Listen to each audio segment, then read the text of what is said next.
आपको समझाता हूँ। एक मेरे यहाँ पे माली काम करता है मेरे घर पे।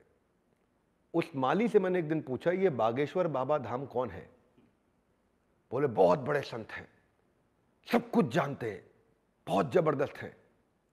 जब उनके ऊपर कंट्रोवर्सी आई, मैंने पूछा क्या विचार है आपका? बोले पहले मैं उन्हें बहुत बढ़िया मानता था, अब मुझे लग रहा है वो पाखंडी है। फिर उन्होंने आके कुछ पत्रकारों को लेकर ठोक दिया, प्रूफ कर दिया। मैंने कहा अब क्या मानना है? कह रहे नहीं वो बड़े संत हैं। आपको क्या समझ में आई? सब कुछ वही था, बागेश्वर बाबा भी वही थे, मेरा माली भी वही था।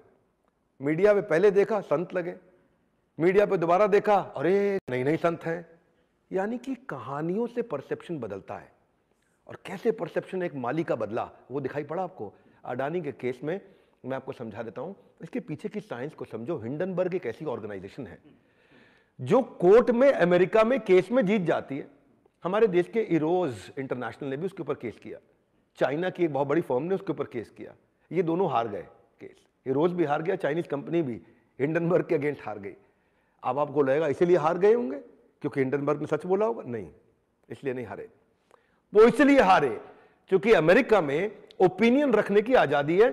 और हिंडनबर्ग की रिपोर्ट में दो चीजों पे ध्यान देना। वो क्या बोलते हैं?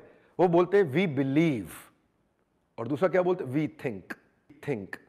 तो अमेरिका ने बोला इसकी रिपोर्ट सही है गलत है हमें क्या मतलब, वो तो उनका विचार है, विचार रखा। ये तो नहीं कह रहे कि भाई अडानी ने फ्रॉड किया है, वो कह रहे हमको लगता है हो सकता है फ्रॉड किया हो।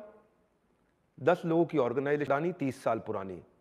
हमारे देश में भुट्टा सेकने के लिए कोयले पे जैसे हवा दी जाती है, ऐसे ही हिंडनबर्ग ने हवा दे दी कि जी हम यहाँ पे अडानी ऐसा अडानी वैसा अडानी, सारे नंबर्स अडानी के।